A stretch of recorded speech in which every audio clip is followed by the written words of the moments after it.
The Balibo Five was a group of journalists for Australian television networks who were killed during the Indonesian invasion of East Timor. The Balibo Five were based in the town of Balibo in East Timor, where they were killed on 16 October 1975 during Indonesian incursions before the invasion. Roger East travelled to Balibo soon after to investigate the likely deaths of the five and was later executed by members of the Indonesian military on the docks of Dili. In 2007, an Australian coroner ruled that they had been deliberately killed by Indonesian Special Force soldiers. The official Indonesian version is that the men were killed by crossfire during the battle for the town. According to The Economist, the Australian government has never challenged this view in order to avoid damaging relations with Indonesia. After the ruling, newly elected Prime Minister of Australia Kevin Rudd declared, "Those responsible should be held to account.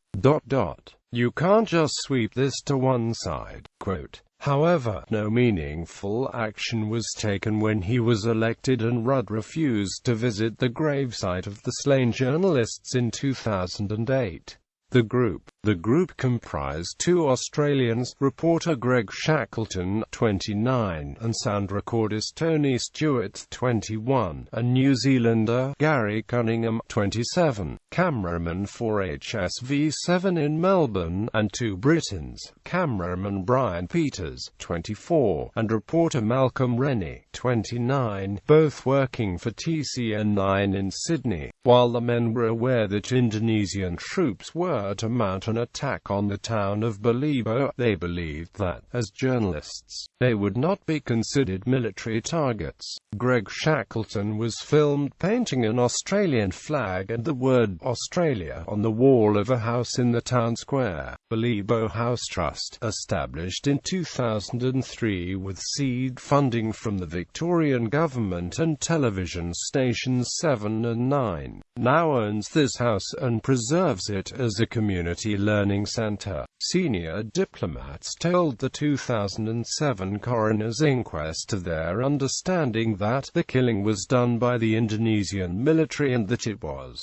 deliberate. According to historian Professor Clinton Fernandez, the five journalists clearly identified themselves as Australians and as journalists.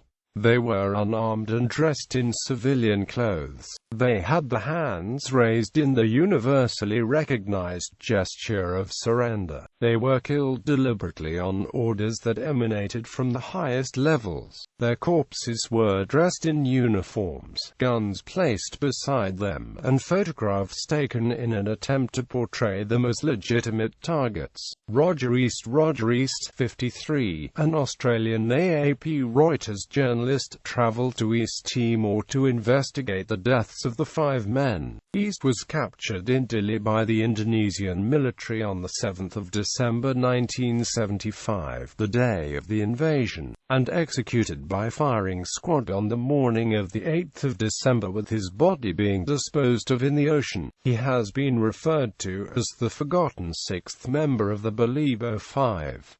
Calls for an inquest into East's death have been rejected. A 1999 government inquiry into the deaths of the Balibo Five and Roger East, conducted by the former chairman of the National Crime Authority and Australian government solicitor Tom Sherman, found no evidence of murder for the five but accused Indonesia of burning the bodies in their charade to destroy all evidence of a monumental blunder following the deaths in crossfire. However, in contrast to the Balibo incident, the killing of Roger East took place in an urban area with a number of uninvolved persons in close proximity. The quality of the evidence on Roger East's death was much higher. The evidence came from two eyewitnesses, supported by strong circumstantial evidence of the killing from two further witnesses. In relation to Roger East, I have concluded that it is more likely than not he was summarily executed by an unidentified Indonesian soldier late on the morning of December 8, 1975, in the wharf area of Dili.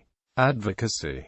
family members. In terms of raising public awareness, Shirley Shackleton, widow of Greg, has led the campaign for an inquiry into the killings. She was also an outspoken supporter of East Timor's fight for independence. There is a constant pattern of deception from the Australian government. Kevin Rudd has vowed that the Indonesian military should be held to account, but privately the Australian government doesn't do anything. This hasn't just gone on since the coroner's report it has gone on since the murders. Shirley Shackleton, the 17th of December 2010. In 1994, Brian Peters' sister, Maureen Tolfrey, became involved with the East Timor issue, having heard of a demonstration in her hometown of Bristol against the sale of BA Hawk fighter jets to Indonesia. Musician Paul Stuart was a teenager when his 21-year-old brother Tony died. He later formed the Dilly All-Stars with Colin Buckler. They recorded a song with the East Timorese musician Gil Santos to protest the capture of East Timorese resistance leaders Anana Gusmao by Indonesian armed forces in 1992. Stuart worked as a consultant on the 2009 film Balibo, saying that it was a difficult but rewarding experience, and that it was one that finally presented the truth to the world. Now running a charity that donates musical instruments to East Timor, Stuart said the film highlighted the Australian government's lack of action over the deaths of the journalists. To this day, the one phone call my mother's had from the government came a couple of weeks after it all happened, when someone from the embassy in Jakarta called and asked, "Where should we send the bill for the coffin?" He said. Malcolm Rennie's mother, Minna, later became involved with the issue until her death, as did his cousin Margaret Wilson. Political advocacy. In 2006, the International Press Institute sent a letter to United Nations Secretary-General Kofi Annan to express concern that UN investigators had failed to fully investigate the deaths of the Balibo Five, as well as 3 other journalists killed in Timor-Leste in 1975 and 1999, and to request that the UN reopen their investigations. Robert Connolly, director of the 2009 film, said, "It's quite clear that journalists were murdered. The current Indonesian and Australian point of view, that they were killed in crossfire, is quite frankly absurd. We seek out war criminals from World War II, so to dismiss calls for justice for the Balibo Five is crazy." In the Parliament of Australia, the 2 leading advocates have been Senators Nick Xenophon and Scott Ludlam, who have frequently spoken in the Australian Senate and lodged motions, as well as numerous campaigns in the news media. Writing in the Sydney Morning Herald, Xenophon stated, "Declassified Australian intelligence records show that the Indonesian High Command was very alarmed about the international diplomatic consequences of killing the Balibo Five, and called the halt to its military operations for 5 weeks. But there was no protest from Australia. The Indonesian military took this as a green light. They realized they could treat the East Timorese as they wished." 2007 inquest into death of Brian Peters. On the 5th of February 2007, the New South Wales Coroner's Court began an inquest into Peters' death. Although he was a British citizen, lawyers for the journalists' families successfully argued that, as Peters was a resident of New South Wales at the time of his death, NSW jurisdiction applied. This was the first public inquiry held regarding the fate of the Balibo Five that he had powers to call witnesses. On the first day of the inquest, Yunus Yosfar, former Minister for Information in the Habibie government in Indonesia in 1998 and 1999, was accused of having led the 1975 attack in Balibo. Allegations were also raised that the journalists' bodies were dressed dressed post-mortem into military uniforms and posed with weapons to make them appear to have taken an active part in the fighting. The Australian media reported that the Australian Defence Signals Directorate intercepted an Indonesian military radio communication suggesting that the five were killed on the orders of superiors. An eyewitness account described seeing the five men before they were killed. At this point, Indonesian Army Captain Yunus Yosfar and his team shot the journalists who were unarmed with their hands in the air.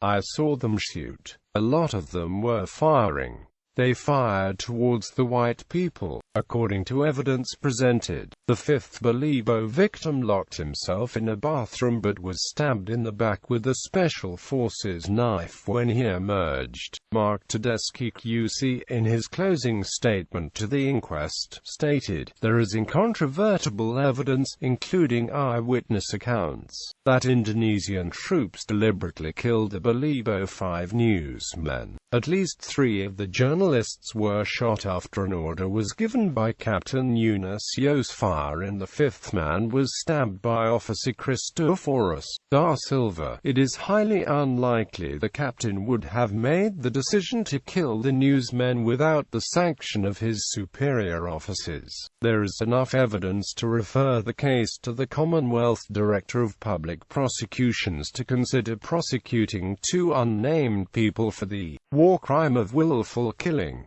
The NSW coroner investigating held that the Balibo Five were shot and stabbed deliberately, and not in the heat of battle, in order to silence them from exposing Indonesia's 1975 East Timor invasion.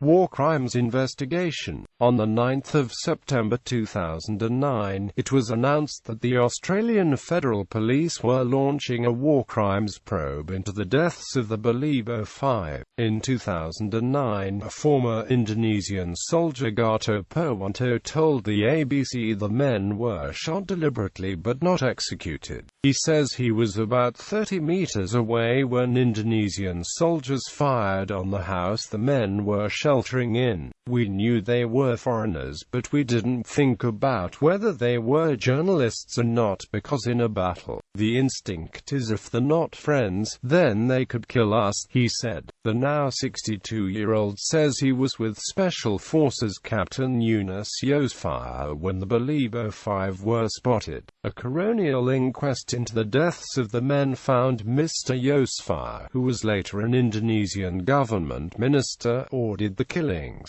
Professor Bensal, who acted for the Media Entertainment and Arts Alliance at the NSW inquiry, said there are complexities in the legal situation relating to prosecuting a war crime. It has to show that there was an international armed conflict between Indonesia and Portugal, and that in the context of that the journalists were killed, he said, adding, "I think the legal case for that conflict's existence is very strong on the facts." He said that while the criminal standard of proof was much higher for the police than in a coronial inquest, the AFP have not satisfactorily explained if they had exhausted all lines of inquiry. The AFP then concluded in 2014 that there is insufficient evidence to prove an offense.